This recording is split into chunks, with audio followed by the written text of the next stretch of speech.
No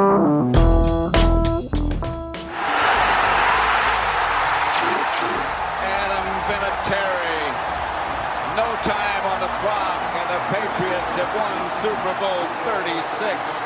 Unbelievable. From the 1-yard line, it's Rod Smart, the 20.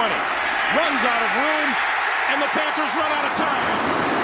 The New England Patriots claim their second Super Bowl championship in 3 years. Rodney Harrison takes it in, and 9 seconds remain. And the New England Patriots are on their way to solidifying their team as an NFL dynasty. There's a lot of bright sunshine right now in Foxborough and all over New England. The New England Patriots are the NFL champions. He's in! Patriots win the Super Bowl! Brady has his 5th! What a comeback! And there it is! The dynasty continues! In the 60s, you think of Green Bay. In the 70s, the Steelers. In the 80s, the San Francisco 49ers. The Cowboys in the 90s. And the New England Patriots will be the first dynasty of the 21st century. Okay, that was mildly painful to listen to. So I want to say 3 things here at the beginning of the show. I hope I remember what all 3 of them are. The first one is, if you're not a sports fan...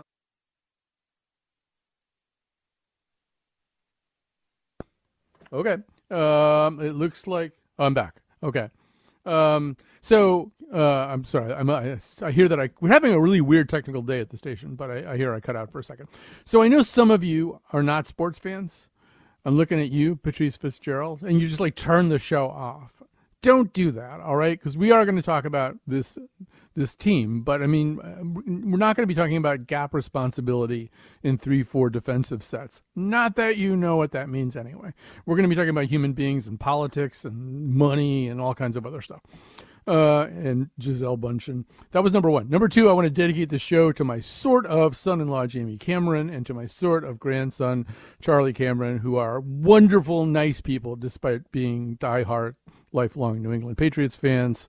What's the third thing? Oh, yeah, there's going to be a point in the show where I'm kind of almost going to be like a guest, and that's the sort of whole move the Patriots to Hartford thing, and that's just because I played a larger than usual journalistic role and all that. I have things to say. But most of the talking is going to be done by my guest. Jeff Benedict is a special features writer for Sports Illustrated and author of 16 books. His latest is The Dynasty, which I hold here in my hand. It just has those words, his name, and a New England Patriots football helmet on it. That's all you really need to know. So, Jeff Benedict, welcome back to our show. Hey, it's great to be back. Thanks for having me on. So, I think you would make the case, and I'm going to ask you to do that the little thing that we hear Joe Buck or Jim Nantz or somebody saying at the end of that montage is, if anything, kind of an understatement. It isn't simply that there's a sequence of decades in which one football franchise after another becomes a dynasty. You really think that the Patriots belong in a much smaller group of dominant sports franchises that transcend mere football success. So make that case. Yeah, Colin, that's actually a pretty easy case to make, because in the 100-year history of the National Football League, there's never been a team, an organization that's won 6 championships in a 20-year span with the same 3 principles in place: the owner, Robert Kraft, the head coach, Bill Belichick, and the quarterback, Tom Brady. There's really legitimately been, probably 4 dynasties before them. There were the Packers in the 60s who won a couple Super Bowls. There was the Steelers in the 70s who won 4, the 49ers in the 80s and early 90s, and then the Cowboys who won 3 in the early 90s. These guys have won 6. They've been to 9 in that 20-year span. And what's really separated them from everyone else in football is the length or longevity of the marriage between the quarterback and the coach. So I think the discussion that they belong in is not whether they're the best dynasty in the history of football. That's kind of an open and shut case. It's where do they sit with other dynasties like the Yankees of the DiMaggio and Mantle era, or the Celtics of the Bill Russell era. And I think that, or maybe the Bulls of the Michael Jordan era. And I think that this team sits with probably those three teams in the conversation about the greatest dynasties in American history. So this book is in many respects a profile of a kind of three-cornered relationship. You've already kind of made reference to it in our conversation.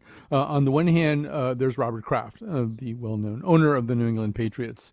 Then there's Bill Belichick, the longtime coach. And then the third corner, obviously, is Tom Brady. And in a way, it seems as though, reading the book, that you feel, and I think many people feel, that if you take any one of those corners away and replace it with almost anybody else, you don't have the phenomenon you just described, that there's something about the balance among these three men that creates a very special entity that it's even hard to put a name on. So maybe you could just say a little bit more about that. Just very quickly, Sure. Describe these three people to people who maybe don't know them all that well.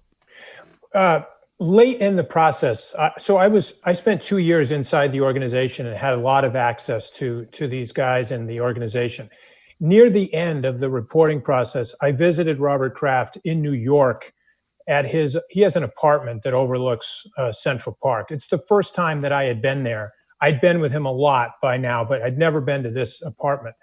When you walk in, you look across the room and there are these two big windows that overlook Central Park. And in between them were two framed pictures of the Beatles. These pictures of the Beatles were taken when they first came to America to appear on the Ed Sullivan Show. And they were signed by the Beatles, authentic signatures. When Robert Kraft came into the room, I asked him about the pictures, and he told me those pictures were taken in the building we were standing in. And he started to talk about how much he loved the Beatles when they were a band and how sad he was when they broke up so prematurely when they were on top of the world. And I started thinking about how he looked at Brady and Belichick all these years. He really did see them as the NFL's version of Lennon and McCartney. They were the two best in the world at what they did. He had both of them on his payroll. And he understood how hard it was going to be to keep a coach like Belichick and a quarterback like Brady married for very long. His whole tenure as an owner was about how to keep them on the same stage, these two bright stars that both burned so hot.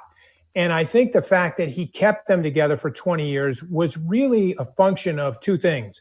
Number one, he formed a relationship with Tom that was more like a father-son relationship. He describes Tom as his fifth son. And Tom was really close with Brady's sons as well. They were like brothers to him. And secondly, he had a very different relationship with Bill Belichick. Belichick is more distant, but it's a professional relationship that involved a great deal of trust. He really viewed Belichick like his business partner in this venture of running a football team. And those two relationships keep the quarterback and coach together. And the reason that's so critical is because Brady and Belichick off the field are a lot like Lennon and McCartney were at the end, where they would go into the studio at Abbey Road and make incredible music. But as soon as they walked out of the studio, they wouldn't go to a pub together and have beer. They'd go their separate ways. And that's really how Brady and Belichick were. It's a miracle in many ways that they played together for 20 years. That's the secret, was they had two weapons on their side of the field that were the best in the game. I think if they were separated, sure, Brady would have won some Super Bowls and Belichick would have won some as well, but they wouldn't have won 6 and been to 9. And I think the genius of the owner was he figured that out really early. Let me since you're mentioning Belichick a little bit. First of all, the most fascinating portrait in the book, I think, is of Robert Kraft, who I think comes across as a very different person than I had imagined him to be. And you get a guy who is so close to Elton John that, when he and his wife celebrate a big wedding anniversary, Elton John just shows up and plays music for it. And you get a guy who really does sort of agonize about things like drafting a guy like Christian Peter and then finding out that he really, has a terrible series of accusations against him about sexual violence towards women, and really winds up doing a very hard thing about it. I don't know. His conscience and his complexity really kind of jumped out at me. Belichick, I think a lot of people find this guy an enigma. And he's, for people who don't know, or this is a guy who really kind of dresses like a homeless person. He wears a hoodie that often has cut off, the arms kind of cut off at the shoulders. He wears a perpetual scowl on his face when you see him at the beginning of the game. A reasonable conclusion would be that right before exiting the locker room, he ate a live kitten, just to sort of get himself in the mood he needs to be in to win a game. So to what degree did you manage to see past all of that and see, do you have like a better sense than the average person of who Bill Belichick really is? Or is he just really that guy? I think, one of the most important jobs, one of the most important aspects of my job is to observe and listen a lot more than talk. And so early on in this project, I would say for the first season, which would have been the 2018 season for me, I watched these three men an awful lot, and I watched them up close. I was in the locker room when the team would come off the field. I wasn't there to ask questions or conduct interviews. I was there to observe, to keep my mouth shut and see things. And I watched all three of them and the way they interact with each other, the way they interact with the rest of the team.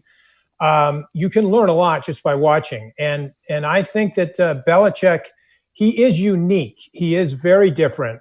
He has this ability, which, by the way, Robert Kraft doesn't possess this ability, which is to emotionally divorce himself from the very difficult part of the business, which is cutting players, saying goodbye, letting go of guys, often when they're at the peak of their career, when they're at star level or star status.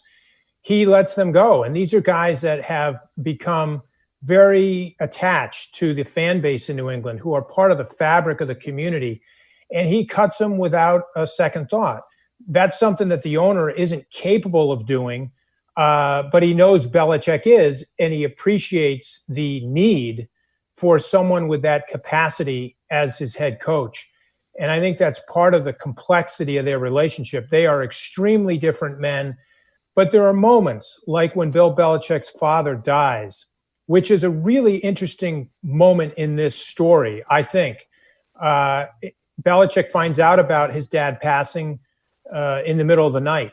To Belichick's credit, he'd been on the phone with his dad hours earlier. They talked all the time. When he found out his dad had passed, he notified Robert. And the next day, the Patriots had a game. Belichick showed up and coached. Kraft figured he wouldn't coach, that he would get home and be with his mother and get ready for the funeral. But Bill's point was, my father would want me to do this. This is where I should be. And the only player who knew in advance of that game that Bill had lost his father was Tom. And that's because Robert felt it was important to tell Tom. So Tom plays that game knowing that Bill has lost his father. None of the other players know that. And then as soon as the game is over in the locker room, Bill discloses to the team that his dad passed away the night before. It's the first time that the 53 players on the Patriots roster had ever seen Bill vulnerable. And it's an interesting moment. I interviewed numerous players about that moment, and they said they were spellbound, they were stunned, and they really didn't know how to respond because they'd never seen him that way. And then there's a very touching moment after Bill tells that to the team. Robert steps forward and gives him the game ball in honor of his dad, and they hug each other. And the reason that's a big deal is because Robert hugs a lot of people a lot, and he and Tom have that kind of relationship. But Bill is not that kind of guy. He's not a touchy-feely, emotionally expressive man. But in that moment, he was. And I think so there are these moments in the story where you see insights into who these three men are, and you also see how different they are. But in some really personal, emotional ways, they have a tightness between them that I just think is really unique in sports. So before we get to the end of this first segment, we have to talk about the chapter that I immediately turned to because I'm a human being and I can't help myself. And then it gave me PTSD to read it. It's a chapter called Dear John. It is about a story that begins more or less in the spring of 1998. Robert Kraft is unhappy with the facilities in Massachusetts. The Massachusetts legislature is showing no signs of giving him what he wants, which is a very large public to private transfer of money to build a stadium, which we have become very accustomed to these days. And then he gets this very peculiar offer from the state of Connecticut. And I'll let you pick up the story, Jeff. Explain what happens.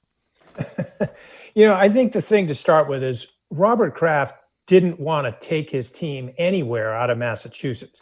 He had offers from Rhode Island and other places to go, but he had a long battle going with the State House in Massachusetts. They were not willing to support basically any construction of a new stadium. And it got to the point where the Patriots had the worst stadium in the NFL. They had to get a new building.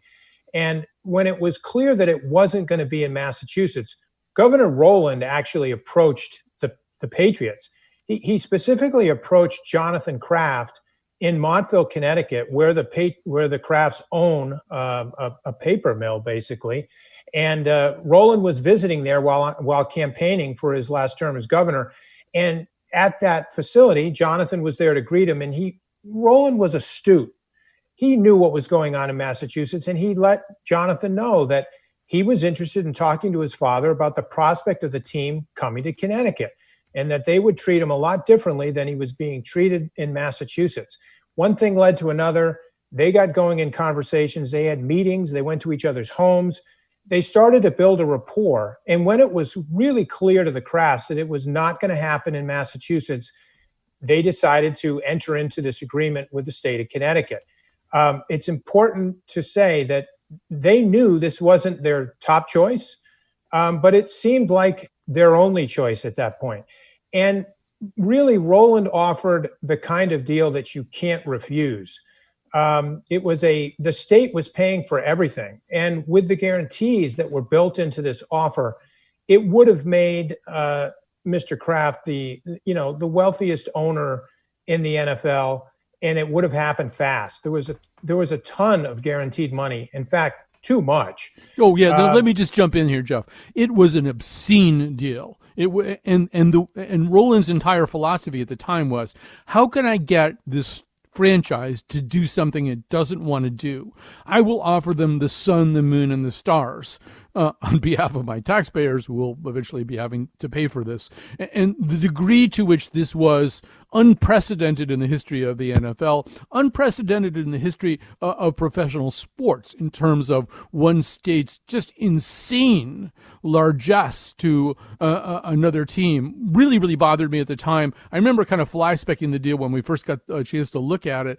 I mean, beyond all this incredible stuff where basically Connecticut would pay for almost everything and the Patriots would pay almost nothing. It was even the case that, like, let's say Bruce Springsteen or Elton John, for that matter, did a concert on the grounds of this stadium, which the taxpayers of Connecticut had built sometime when the Patriots weren't using it. The concession profits from, like, popcorn would go to Robert Kraft. Connecticut wouldn't even keep money from times when the stadium wasn't even being used for Patriots activity. It was just unbelievable at the time. And what was amazing, Jeff, and then I'll let you start talking again, was that basically in Connecticut, the vast majority of people just thought it was wonderful. The Hartford Courant, in the most toxic forfeiture of its obligation to report on things, put out an extra, like it was VE Day or something, that said touchdown across the front. So much for the idea that we're really going to look critically at this deal and see whether it really is sufficiently advantageous to the state of Connecticut. No, they just called it a touchdown because it existed. Can you tell I'm bitter? Yes. I think that, at the time, $374 million in authorized state funding to build a stadium, and the deal structured the way it was, it did seem like an obscene deal. And it's not really, there's not much point in sort of relitigating that now. However, I would say that it's interesting If you came to today and looked back, that number looks a lot smaller than it did then. And I think if you look at what the Patriots have done since that deal fell apart, just look at what's happened in the last 20 years. Think about all the winning. Think about all the Super Bowls, all the playoff games that have been played in Foxborough, nationally televised, how they became basically the most important sports franchise to the network of CBS. Think about the Patriots Place shopping plaza that has gone up in a place like Foxborough where there's no other reason to go to Foxborough. And it's not on a highway. It's not near a city. And they have movie theaters and stores that range from, Bass to Trader Joe's to it is a massive operation that's now in Foxborough making tons of money. You do have to at least ask the question with an open mind, how different would Hartford be today if that deal had gone through with the state paying that money to build the stadium and bring in what became the greatest sports team of the 21st century to Hartford with all those championships and all of the other business that could have gone up around it? It's at least worth the debate of whether that was such a bad deal or not. Because here's the thing, at the time, nobody knew that the Patriots were going to go on this winning streak. We have to remember in the late 90s, they had never won anything. And so in hindsight, that deal doesn't look so bad for Connecticut. It actually looks like it could have turned out to be a really good deal. We really won't ever know that. But look, when Robert Kraft paid what seemed like an obscene amount of money to buy the Patriots a few years earlier, the most expensive price tag in the history of the NFL for the worst team in the league at the time, that deal looks like a steal today. So we're not going to relitigate it because we don't have time, but also because there would be no point. But so there, when it was all over, and by the way, there's a terrific scene in Jeff's book, which I had never heard before, which involves John Rowland when he realizes the Krafts are maybe about to walk away from this deal, offering to bend over a chair and have various things inserted in his person, which might have been kind of a predictive moment given the way his life went later. But I won't say anything more about it. But so, when it was all over, Jeff, there were these kind of multiple theories around. One of them was that Hartford had always just been bait, basically, that had been misdirection, that there had been no intention to come here. Kraft was simply trying to leverage more public support in Massachusetts. There was another theory that, as Robert and Myra Kraft went around to galas and dinner parties and stuff like that up in Boston, there was like this "what are you doing to us" thing that was beginning to weigh on him. I have always subscribed to the theory, and I had a pretty good view of this at the time, and it's pretty much there in your book the same way, that at a certain point, Robert Kraft, who is a very smart man, concluded he could not always trust the things that John Rowland told him. If John Rowland said something had been taken care of, that didn't really mean that thing had been taken care of. It didn't mean the EPA was satisfied about something. It didn't mean that CTG was willing to move its steam plant or whatever it was being talked about, that he suddenly realized that some of the stuff this governor had been saying to him was BS, and that was really enough to make him back away from this table groaning with goodies. But give us your interpretation of why there wasn't the Hartford New England Patriots. I think that I certainly understand why at the time most people, particularly in Connecticut, I was in Connecticut at the time. I'm in Connecticut now. I know how people in our state felt about it. It looked like, from the outside looking in, that this state was used as bait, as leverage, and that just wasn't the case. It's true that he didn't really want to come here, but he knew he had to come here. And you don't go to the extent of notifying your season ticket holders that their tickets will be honored in Hartford unless you're going to Hartford. I mean, they were coming. And Jay Malsinski, who had long time been Governor Rowland's right-hand man and his lobbying firm worked for the governor, he got permission to work for the Krafts in this particular case. And, I spent time with Jay for the book. I interviewed him. I interviewed Governor Rowland's lawyer. they were really coming. I think the turning point was there were two things. The relationship between Roland and Kraft started to sour when Kraft started raising difficult questions about issues involving the property where the stadium was going to be constructed. They were legitimate questions. The steam mill was still there, and the state was at a standstill. There was no telling when they were going to get the owners to come to terms and get the steam mill out of there. That was when Roland had the press conference and threatened to tear it down himself. I mean, there was stuff like that. And when Kraft was asking for extensions on timelines, Roland started to become less the friend that he was in the beginning and more petulant, more angry, more like a bully, and less like a business partner. And I think that was a telling moment for Kraft, who builds long-term relationships of trust. I think the other thing was the state of Massachusetts finally realized they were really losing the Patriots, and that some of the people in government, the governor in particular, and the head of the Senate realized that they couldn't let the House of Representatives in the state dictate whether they lost the team or not. So they went backdoor and reached out to the commissioner's office in New York. And the commissioner wanted all along to keep the Patriots in Massachusetts. He didn't want them in Connecticut because Connecticut was the market territory of the Giants and the Jets. And it would cause big problems in the league if the Patriots moved into it. And so they had a mutual interest in New York and in Massachusetts to partner and figure out a way to not to keep the Patriots in New England, but to bring them back from Hartford, because they really were legally in Connecticut at that point. All right, we're going to have to stop there. You want to know more about it, and that's just one chapter in this sprawling book. Everything you want to know about is in this book. I mean, if you want to know things about the New England Patriots. The book is The Dynasty. We're going to talk more to Jeff Benedict when we come back.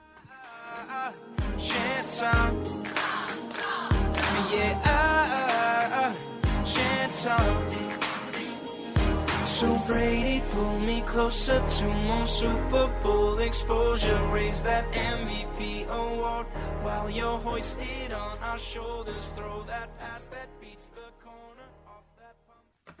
All right, we are back. We're talking to Jeff Benedict. His book about the Patriots is called The Dynasty. So, there's a way in which, yes, the Patriots have approached perfection in a way that very few sports franchises do.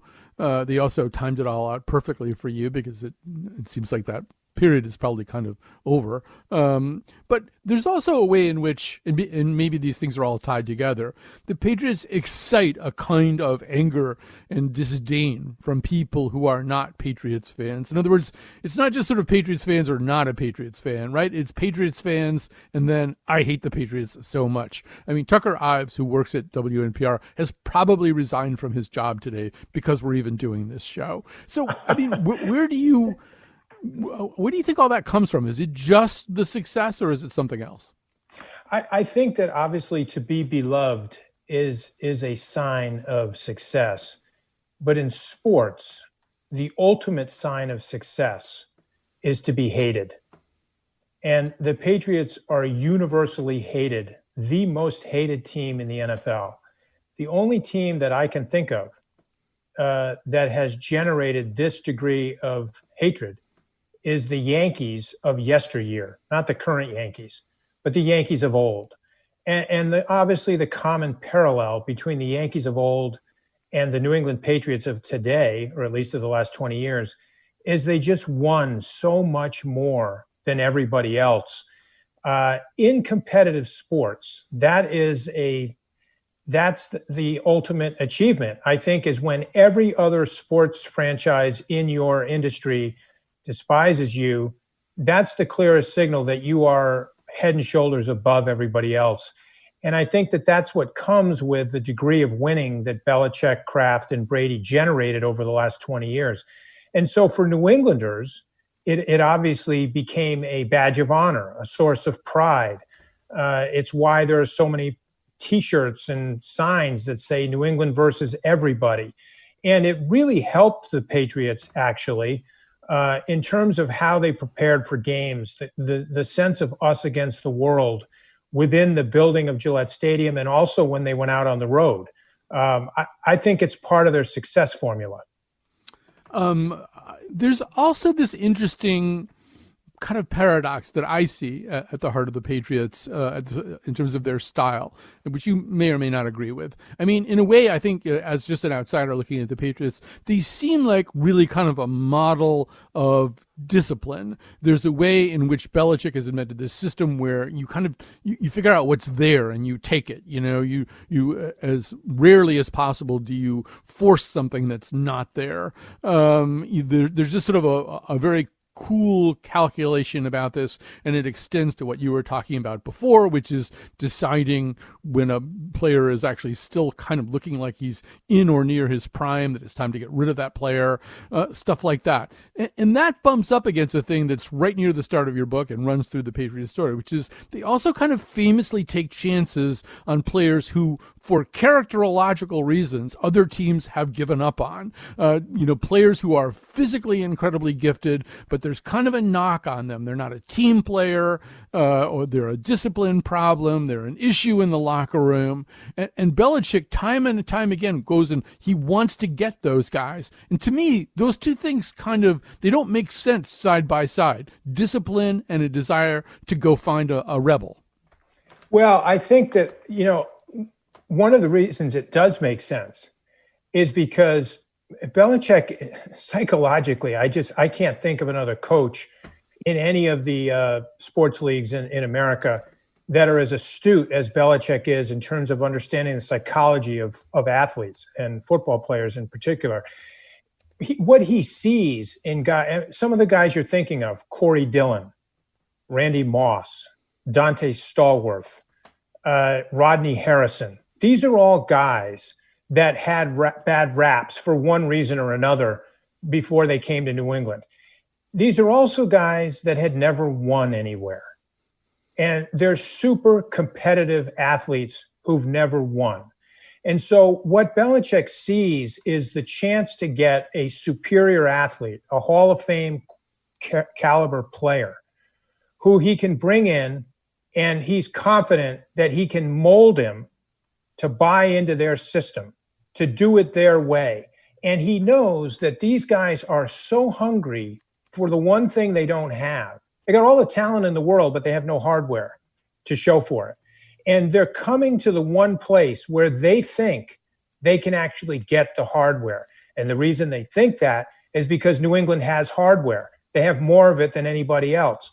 And so you have this built-in system there that it's magnetic for guys like that. And most of them, not all of them, but most of them, when they come, they succumb to the program. There's a great moment, and I actually loved writing about this, where Randy Moss and I know Dante the story you're about to Stallworth, tell. Yeah, I know the story you're going to tell. Tell it, yeah. Yeah, so they come to New England, and there's all kinds of questions about their character and their background and all this stuff. And in their first team meeting, Belichick stands up and berates Tom Brady. I mean, Brady is the superstar, not just of the team, but of the league. He is the man. And here's Belichick just ripping him down in the first team meeting. And Moss and Stallworth look at each other because they're sitting side by side, and they're like, holy, you know what? They're flabbergasted by what's happening. And they're also flabbergasted with the way Brady responds by not responding. In other words, it's as if Brady doesn't mind. Obviously, he does mind. He's a human being, but he tolerates it and he puts up with it. And as a result of it, guys like Moss and Stallworth think to themselves, hey, if Tom is taking it, we have to do that too.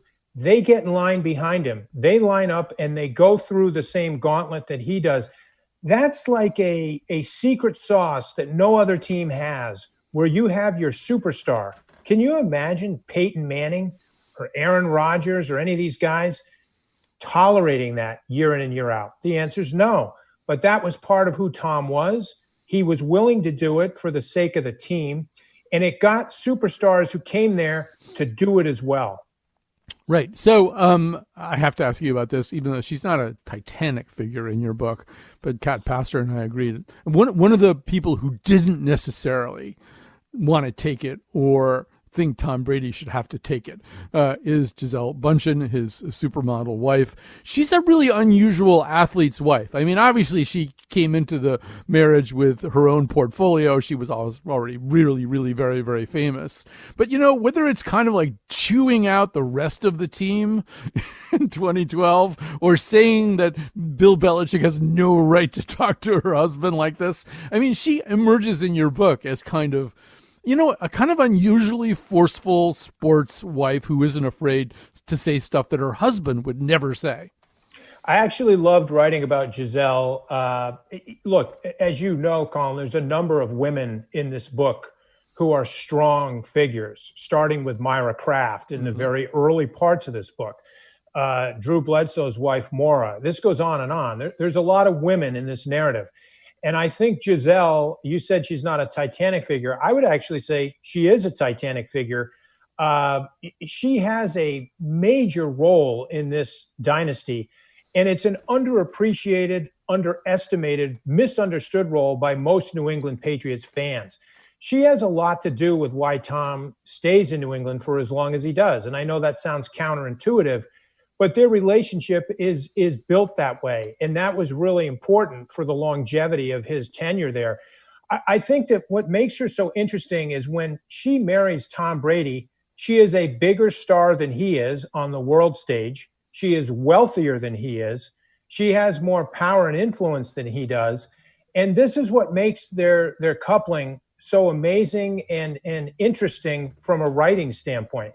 And it also is what sort of complicates things for the Patriots and for Belichick. But look, the fact that she is outspoken to a certain degree and she's not afraid to state her mind and her point of view, I think that's, that says a lot actually about the quality of their relationship. And it also tells you a lot about Tom and the kind of man he is, the kind of husband he is, the kind of father he is. I mean, it's all part of that mix. And, she's there and she's real. I mean, that's the thing. She is a presence in the dynasty. She plays an important role.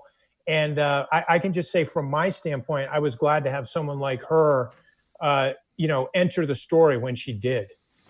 All right. So there's sort of another aspect of the Patriots legacy that's impossible not to write about and not to talk about once you've read Jeff's book. Some of it can be summed up in this clip from Saturday Night Live. Dougie, did Tom Brady at any point instruct you to take air out of those footballs? This man is a saint. Dougie. What, you think you can do what he does? He has won 3 Super Bowls, 6 if you include the losses. This man is a legend, a hero, and one day he is going to be the father of my child. I'm sorry, what? Dougie, we just want the truth. You can't handle the truth. Son, we live in a world that has balls, and those balls have to be inflated by men with pumps. Who's gonna do it? You? You, reporter Weinberg? You don't want the truth, because deep down in places you don't talk about at Super Bowl parties, you want me on that ball. You need me on that ball. Did you deflate the ball? I did the job I was told to do. Did you deflate the ball? You're damn right I did. So that's the 2015 Saturday Night Live take on Deflategate. But Jeff, in writing about this, you go through a number of the controversies, starting, in fact, with an argument about taping defensive hand signals. A feud ignites between two products of that amazing college football factory known as Wesleyan University, Bill Belichick and Eric Mangini from the Jets. And by the way, Mangini is a Hartford guy too. Grew up not too far from here. So, explain what happens there. I'm just laughing. I'm glad you included that clip from SNL because, as you know, I include that clip in the book because it's just so great. But look, this all starts because Mangini, who coached under Belichick in the first game of the 2007 season, he accused the Patriots in the middle of the game of cheating, of basically filming the hand signals from the Jets sideline during the game. What's important to note here as a backdrop is that the league had just issued a memo to every team telling them to stop doing that. And the reason the league did that is because everybody was doing that. This is not something that was unique to New England. The league was doing it, so they got a memo telling all the teams to quit filming hand signals. And this was the first game of the new season, and the Patriots did it in the first half, and they got caught, and they got punished for it and fined. And, Belichick apologized, and we thought that was going to be the end of it. But what was more important, I think, and what's really stuck with the Patriots is that at the end of that season, the Patriots ran the table that year. They went 16-0. The taping of the Jets had nothing to do with the outcome of the game. They did break a rule, but it didn't affect the game. Then the Super Bowl comes, and they're facing the Giants. And literally on the eve of the Super Bowl, the Boston Herald accused the Patriots of something far more serious, far more egregious. The Herald claimed that years earlier, on the eve of the Super Bowl against the Rams in 2002, that the Patriots had illegally filmed the last practice of the Rams, which is called a walkthrough. That's a much bigger accusation. It's a felony in NFL terms. And everybody ran with it, from ESPN to the Washington Post, as if it had actually happened. Nobody really paid attention to the fact that 5 months later, the Boston Herald admitted on the front and back page that they were wrong, that didn't happen, and they never saw any tape. It was a made-up story. But even to this day, people still look at that, and they don't know that the Herald did that, and they believe that the Patriots have actually done this multiple times. I think it's the kind of thing, when we talk about earlier hating a team that wins all the time, it's part of that vernacular for the Patriots. It's something that's in their history, and in that case didn't really happen. But all of that stuff is connective tissue to the Deflategate scandal that came in 2014. And that scandal obviously got far more attention. That's the SNL skit than anything that happened before that. And I would just say, Colin, that I think the reality is, had it not been for the taping allegations in 2007, I don't think Deflategate would have got the kind of attention that it did in 2014. I agree. We're talking to Jeff Benedict. I should say, Jeff is doing 2 outdoor, in-person, socially distanced book signings this Saturday. In fact, you can run like a small curl route, and he will throw his book to you as long as you don't exceed, let's say, 7 yards. He'll be at Elm Street Books in New Canaan from noon to 2 p.m. and at Barrett Bookstore in Darien from 3 to 5 p.m. From 3 to 5 p.m. That is this Saturday. Jeff is going to do this. He will sign his book. You will sign it as Gisele Bundchen, if that's what you choose. And we're going to take a little break, and we'll come back. We're not going to have too much time here at the end. So good. Thank you, Gostkowski, for missing that kick outside the gooch. FYT Brady. It's really quite sad how much I enjoy watching Tom Brady become deflated and annoyed. FYT Brady. All right, we're back. I very quickly want to thank Kat Pastor. She's in the studio making the whole show work and hum and all that stuff. And Jonathan McPants, he is the producer of this episode. And there's going to be a whole other show tomorrow, but I'm not allowed to tell you what it is. So we're back with Jeff Benedict. He is the author of The Dynasty. We don't have a lot of time left, unfortunately, and that's actually a good sign. It means the show's been flying by really fast. You can't do a show anymore about anything without talking about Donald Trump. And so that's sort of, we have to say a little bit about that. All 3 of these men that we've been talking about, Robert Kraft, Tom Brady, Bill Belichick, that, they have unusual ties to Donald Trump. That's nothing wrong with that as far as 74 million Americans are concerned. But what do you make of those connections? I think that it's interesting because they're different, meaning the connections the 3 men have with him are very different.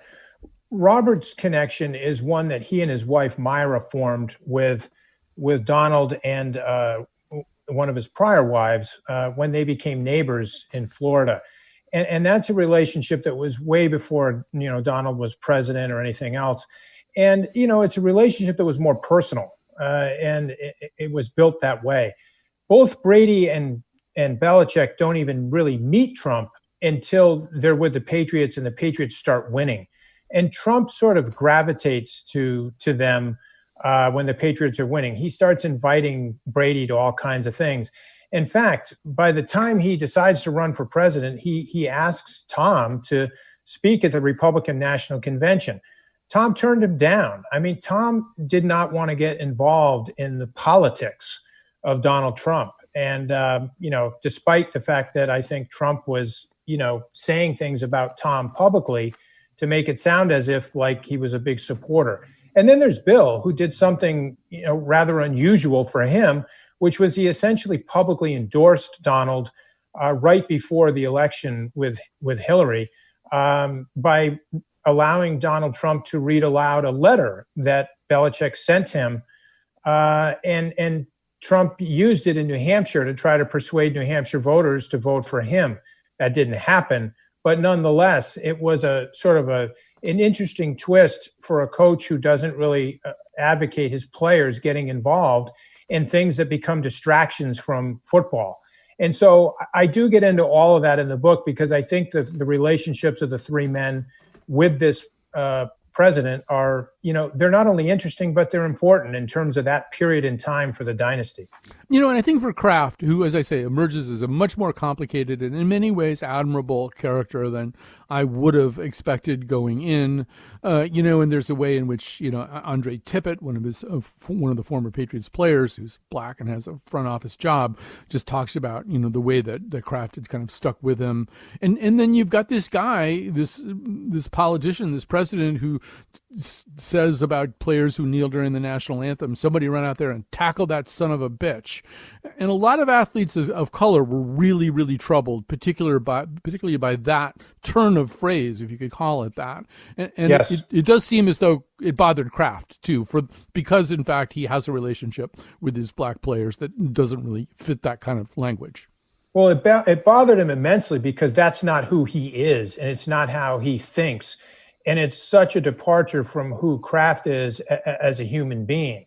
And so that is why I think he was the first and only owner to come out publicly with a critical statement in response to the president's statement about Colin Kaepernick. Despite being the one who probably had the closest relationship to the president of all the owners in the NFL, he was the only one who came out publicly and criticized that statement and that kind of talk. And I think that it shows you something about who Kraft is. Look, the things that Trump did and said in his 4 years were very disruptive to the NFL. They caused a lot of problems. They hurt people in the NFL. They hurt the league. It was divisive rhetoric that really, like so many other things he said, were kind of designed to be that. And the NFL, obviously wasn't expecting any of that, but it fed right into it. And I think that, the league is obviously in a very different place today than they were when Trump started saying that stuff 4 years ago. So we've only got about a minute left. Obviously, Brady is gone. Gronkowski is gone. Belichick is doing Subway commercials that actually make fun of his cranky, hatchet-faced image. Is the dynasty over?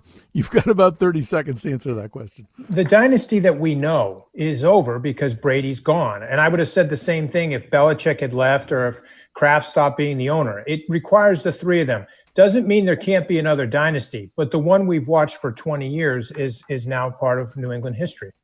All right, so the book is The Dynasty. It is authored by Jeff Benedict. He has signings this weekend. You should go to them. This has been a lot of fun, even though it's about the Patriots, and I don't like them very much either. But thanks to everybody, especially Jeff and Jonathan and Kat. Thank you.